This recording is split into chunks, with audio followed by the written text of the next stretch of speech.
E em meio à discussão sobre o comando dessas comissões, a Câmara dos Deputados deve votar nos próximos dias mudanças no regimento interno. A ideia é extinguir as eleições para presidentes de comissões e deixar a indicação a cargo dos líderes partidários.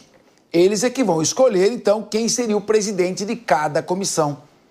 Atualmente, a liderança do partido pode sugerir um nome, mas o parlamentar precisa passar por uma eleição interna. A partir da escolha do novo líder, as comissões terão que votar também as indicações de repasses de recursos que serão feitas pelos presidentes para que as chamadas emendas de comissões sejam executadas ainda este ano, deixando no anonimato os seus autores.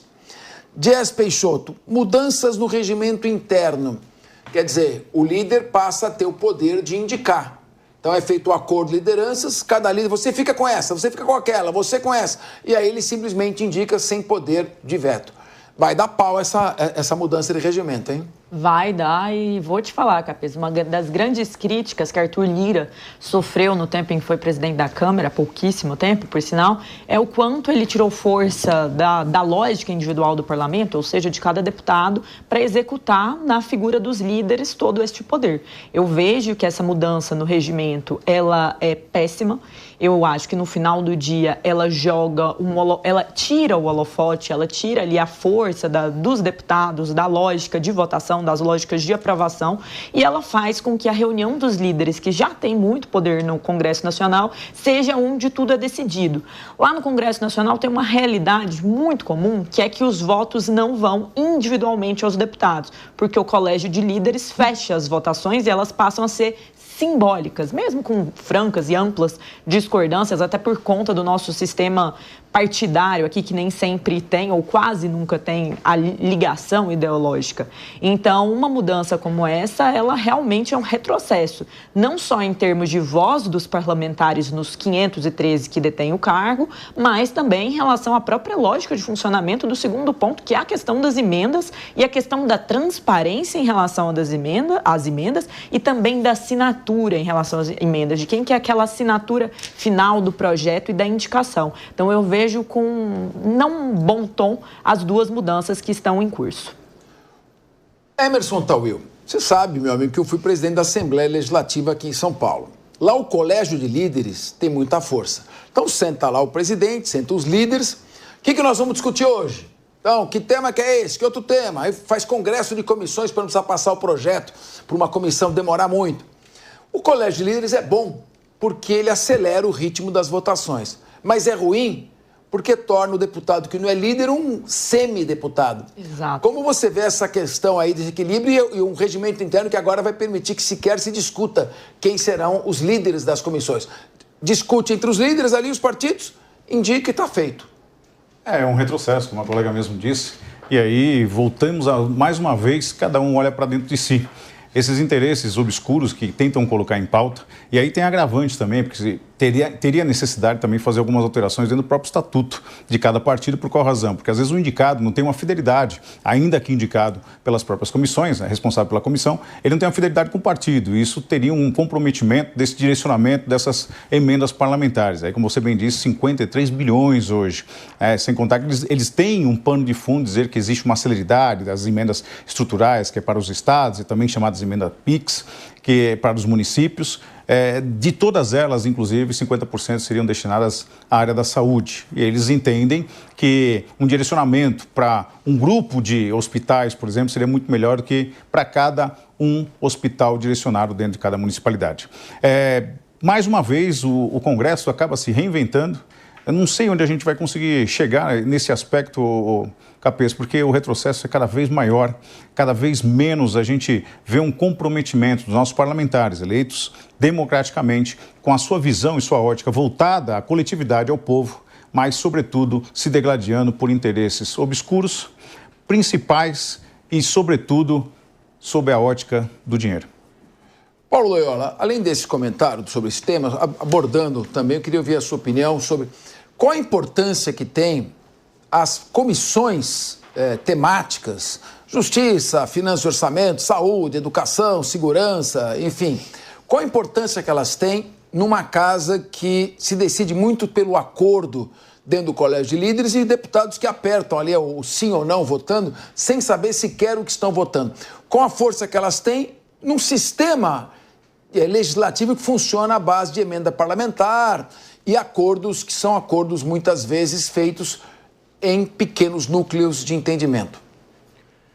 Bem, Capês, na verdade tem diferentes níveis, né? Eu conheço, por exemplo, o trabalho do deputado Vitor Lippe, do PSDB aqui de São Paulo, que é extremamente interessante ali na área de desenvolvimento econômico, nas comissões de indústria e desenvolvimento relacionados a esse ponto.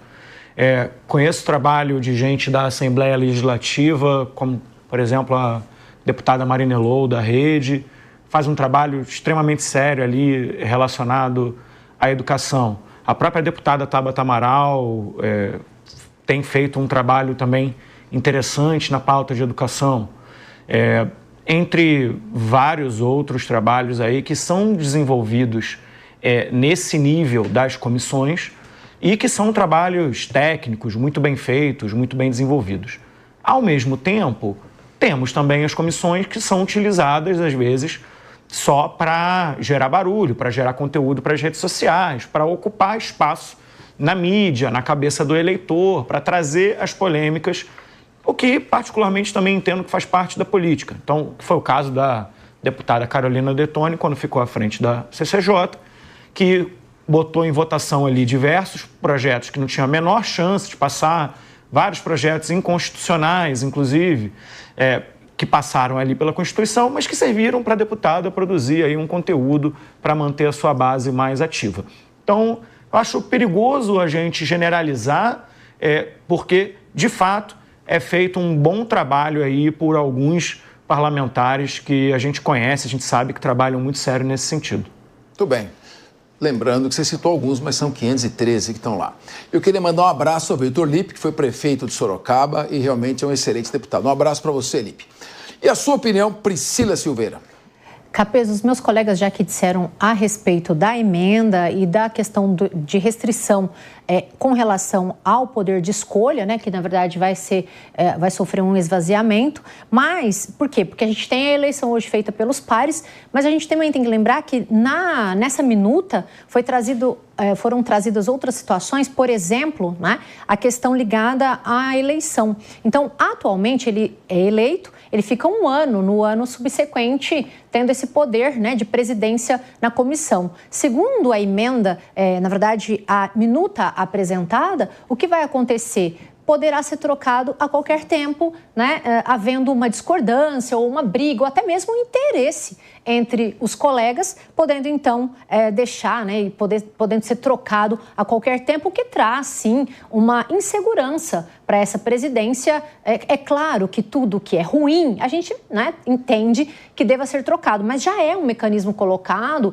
e costumeiro ele ter essa, na verdade, possibilidade de ficar um ano tentando fazer a sua presidência de forma tranquila. E uma outra coisa também que é importante a gente colocar para a nossa audiência é que, em caso de urgência, se vota aí, né, a gente tem 180 dias. E caso não seja, pela minuta apresentada, caso não seja votado no prazo de 180 dias, sai da tramitação urgente e volta para a tramitação normal, o que também eu penso possa ser, eventualmente, um atraso nesse sentido, polarizando ainda mais a escolha de todas as situações aqui envolvendo a liderança de quem vota, de quem escolhe, né, restringindo esse poder democrático, que é a escolha, inclusive, dos seus pares. Muito bem.